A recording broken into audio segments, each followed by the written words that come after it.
What's up, y'all? Welcome back to the channel. As always, I appreciate y'all hanging out. Yeah, like the title said, why weather a model train? I mean, we can pretty much narrow it down to just one answer for realism. Like, that is the answer to this question.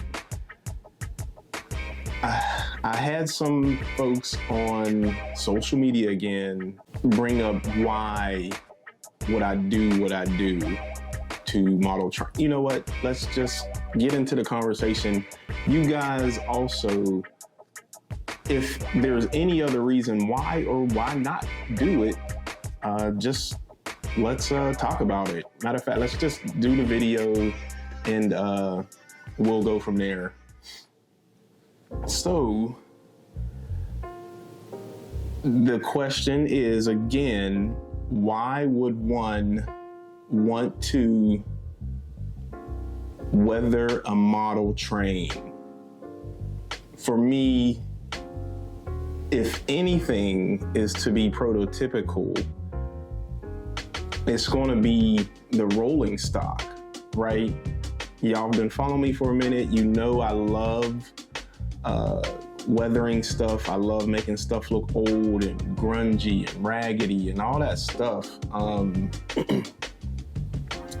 But the locomotives and the cars in general are what I love doing, and making them look like they've been over the road. You know, that's the main answer. Again, if anyone has any other answers as to I guess, yes, why they should be done, feel free to leave them in the comments or whatever. For me, the real answer is why not? And I asked the guy, I would assume he's a guy, I don't know. I asked the person, excuse me, I asked the person, why not? And immediately he came back and was like, you know, because it's undoable, it's irreversible. And yes, this is very true.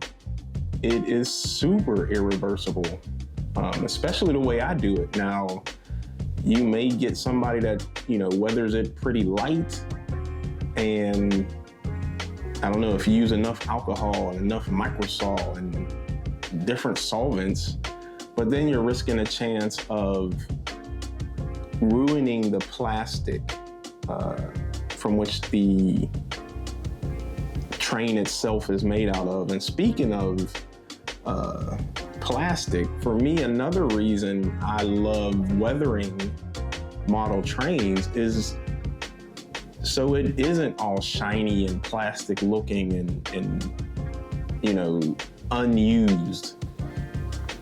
And don't get me wrong, I'm not saying there's anything wrong with that. You are able to do whatever you want on your layout.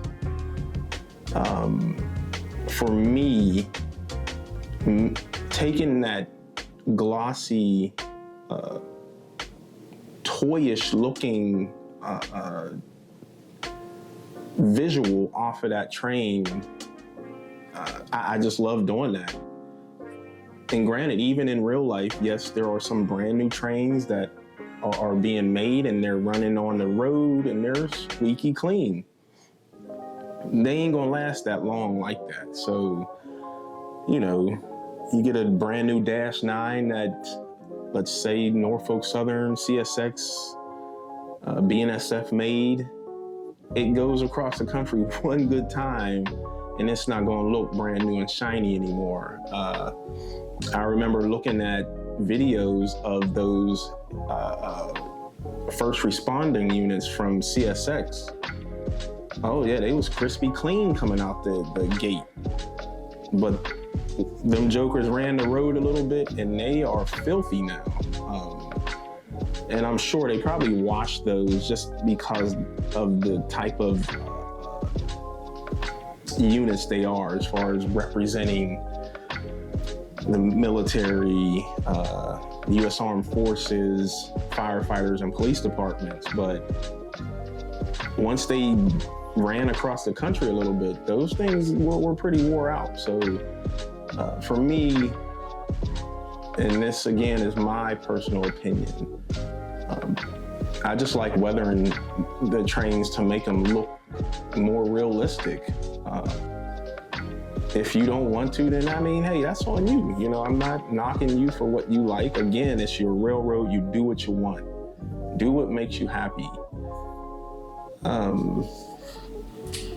And that's honestly about all I could think of as far as why one would want to weather their train. If you got anything, feel free to share it. And with this one here, this was from a client. He wanted heavy weathering, and he sent me a couple of them. So I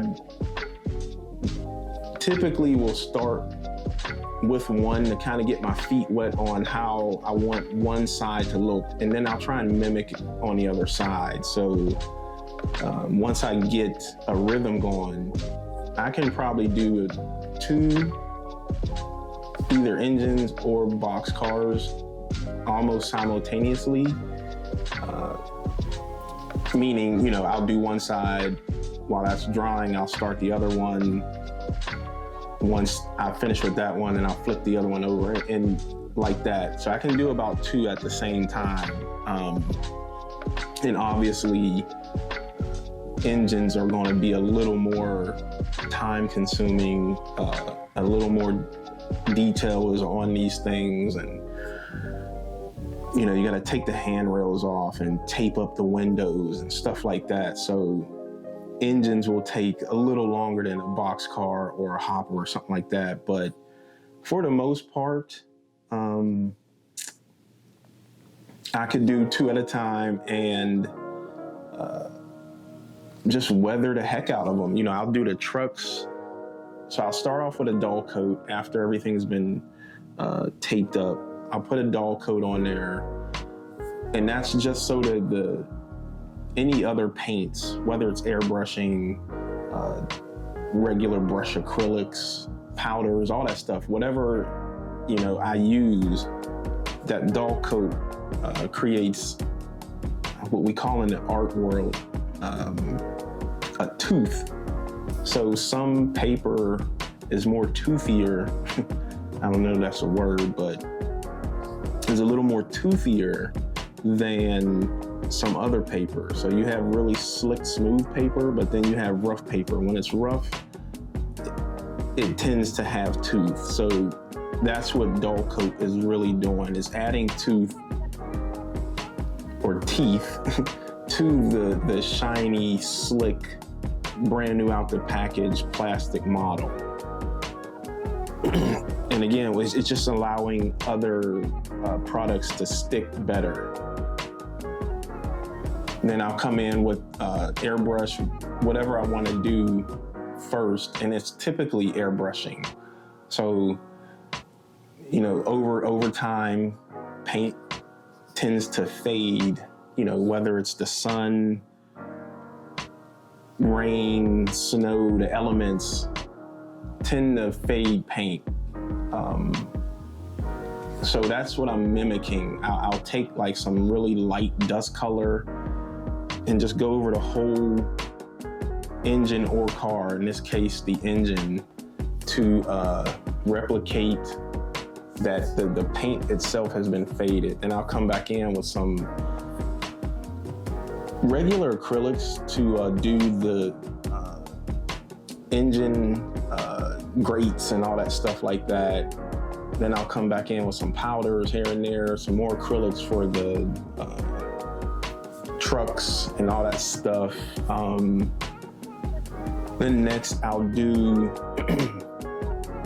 some oils, maybe like, depending on what I've done. So if it's a lot of rust happening on this particular piece or a particular piece, I'll do like some rusty oil colors and burnt umbers and all that stuff. But for the trucks, I'll do maybe like, I have some oil, I think the color is called like Starship gray or Starship Filth, I think, or just some really dark brown, just to highlight or really emphasize like shadows and stuff like that.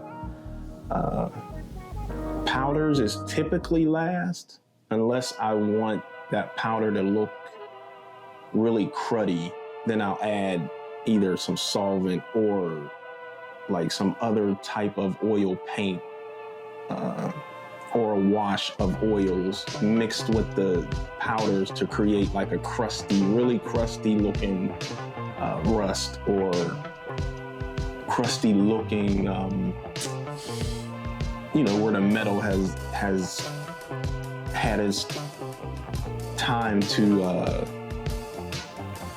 I don't know what word I'm looking for, but the metal has begun to deteriorate, and that's what I'm trying to mimic. Reference, always use reference. For this one, I probably pulled up maybe 5 to 7 different references of BNSF engines out there in the wild. And I don't know if these cats just don't take care of their engines at all, but the ones I found, they were horrible. Again, that's just so we can mimic what's happening out there, right? So yeah, I think I'm done ranting. And I don't want to say it was a rant. Hopefully there's a little conversation happening. I don't think it's much, but again, why weather your model trains? For me, this is it, you know. You are mimicking real life. And that's with anything, whether you're, you know, weathering a structure or some type of industry, you know, the mills or mine shafts and all that stuff. To me, it's like these companies put a lot of work into putting hella detail in these models. They are trying to represent or, you know,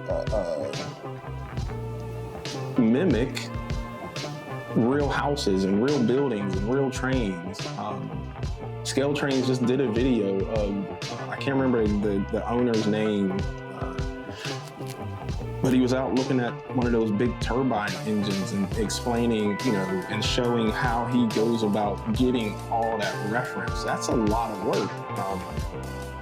And they're putting that time in. And I feel like I'm just putting time in by doing this. So I hope you guys enjoyed me talking and explaining what I do. And hit me up in the comments, man. Let me know. Appreciate y'all. Peace. All right, yo, and that's it. Why weather a model train? There's not too much I can really think of why I weather model trains. And I'm sure anyone else, I love watching other people weather model trains. I love weathering model trains. So, and again, I get for those that don't like doing it. What do you think? Let me know. I want to give a special thank you to all my Patreon folks. I'd like to give you a virtual hug. Thank you. Appreciate y'all for real. And yeah, I mean, that's it. I will see y'all on the next video. Check out this one over here or over here. One of the two. Check it out. Thank you all for just hanging out with me, and share this stuff out with people you know and people you love. And I'll see y'all in the next video. Peace.